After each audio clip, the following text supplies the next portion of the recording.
Cheers, guys. Welcome back to another video. And in this one, we are covering manifestation is instant, and I'm going to teach you how.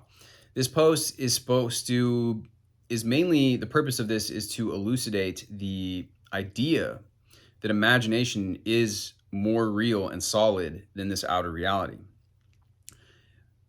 That's one of the 7 shamanic principles in Serge King's Modern Day Shaman, and it's true. And hopefully we get into this without getting into too much of the dogmatic Neville Goddard style stuff, because I want to make this as poignant and have this deep understanding that this is true without getting into the nobody has free will and like all that type of stuff, because that is something that I do not believe in. Don Miguel Ruiz says that we are all in our own worlds, and same with the shamanic teachings. We're all in our own bubbles. So for you are influencing reality. There is no doubt of that. However, other people are also doing that. When you get into this everyone is you pushed out stuff, you're getting into this really solipsistic worldview, which I think is like really, really completely toxic, and just one of the negative aspects of the ideas that get thrown around here when it comes to Neville Goddard. Another one that I don't like, obviously, is the taking action thing, like never take any action. I think that's complete BS also. So if you guys are familiar with my videos, you know my stance on a lot of these things, but we're going to get into this post, and hopefully this will provide us some really great insights into this whole idea, like I said, that this 3D reality is a reflection of the inner reality. So here we go.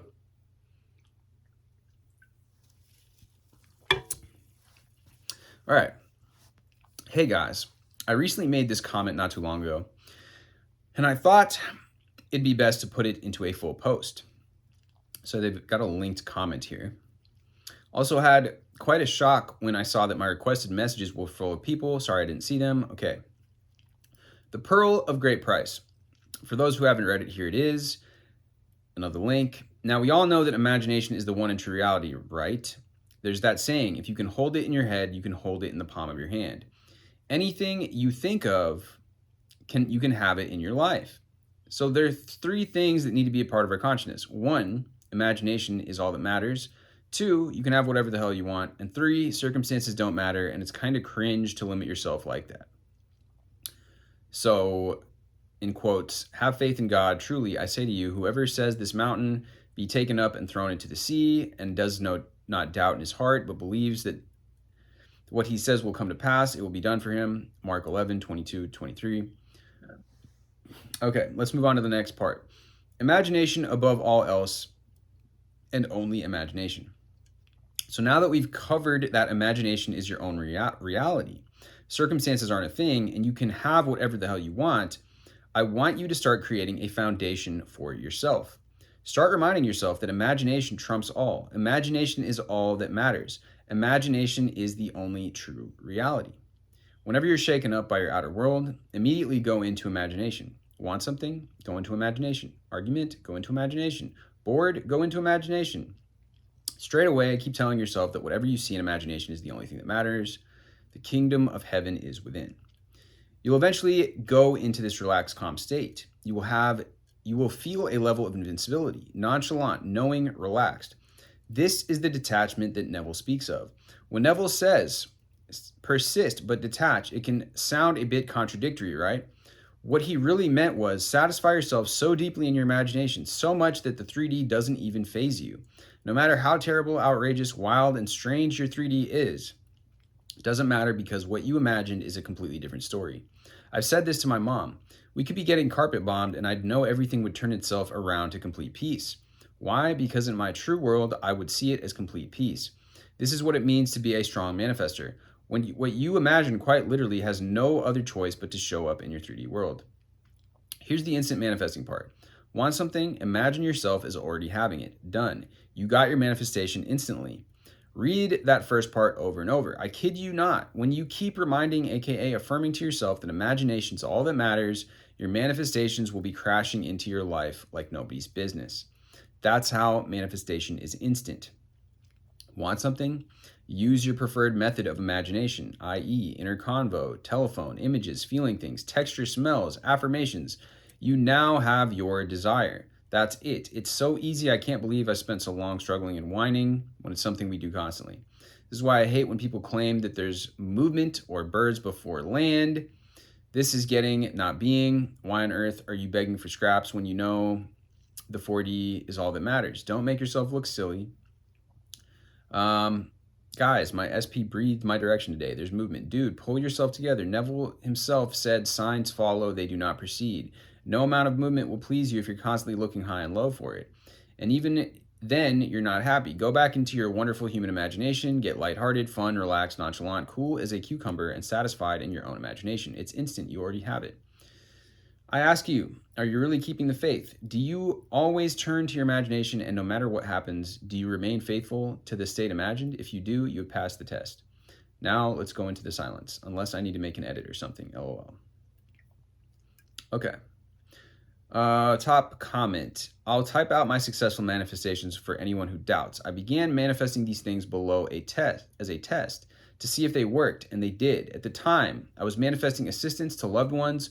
Once they manifested, I am now manifesting my big realities for myself.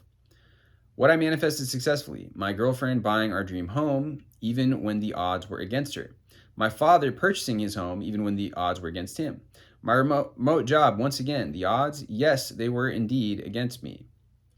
I remind you, these were my first 3 real attempts at manifesting, but I only manifest one at a time until it comes true. Each of these came true within 3 months of beginning to manifest. How? Every night before bed, I meditated for a few minutes to clear my head. Then I imagined my wish fulfilled, plus the feeling of love while imagining my wish fulfilled. Example, oh, how wonderful it is for me to have that new car. How great it feels to have reliable transportation. It feels awesome to drive down the road on this sunny day with my car. I love this feeling of excitement and joy. Fantasize your wish fulfilled. Try to feel the feeling of love. Love is the magic feeling you must make yourself feel while fantasizing. Do this, and your manifestations are inevitably yours because they are.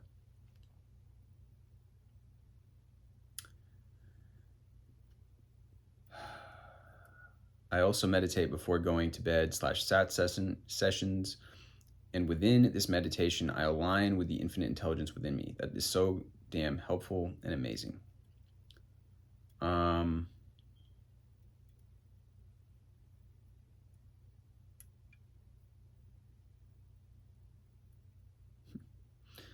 Yeah, there's another person commenting that they live on the property they put on their vision board.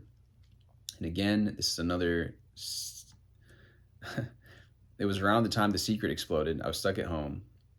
I cut out all sorts of things out of magazines. And anyways, found this lovely local property for sale. No way to afford it. Stuck it on my vision board. Promptly forgot about said vision board and went on with life. Must have been 2 years later at least, and out of the blue, I get a phone call. It's my sister saying, oh my gosh, I'm working at the house on your vision board. She then goes on to say she told the lady she was working for it was my dream property. The lady said, well, maybe we can make that happen. She happened to be considering selling, which she'd not told anyone. To which I responded, oh my gosh, amazing. But said to my sister, there's no way we can afford that. To which she said, not with that attitude. Long story short, our house wasn't on sale. We had to do all these crazy things and get into a crazy private contract with a lady who turned out to be mentally unstable. It was like a magic carpet ride and everything just happened. It was crazy. We moved in 4 months later. It's our now, the very property I placed on my vision board is now mine. It happens, guys. Don't lose the faith. The really weird thing is when we moved in, I found my old vision board and wanted to frame the little real estate pic I snipped out of the paper all those years ago. And everything was there, perfectly intact, but the real estate pic was gone, never to be seen again. It was kind of upset because it's such an amazing story and the pic was at the heart of it, but it vanished. Yeah, you know, Drake also, I'm going to be going over Drake's success story. He also did the exact same thing. His first house he bought was one that he kept as his desktop screensaver.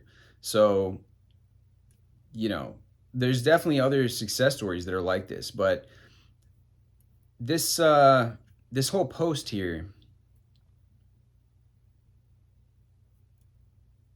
let me know what your guys' thoughts are on down below. I'd be curious to hear what your guys' thoughts are.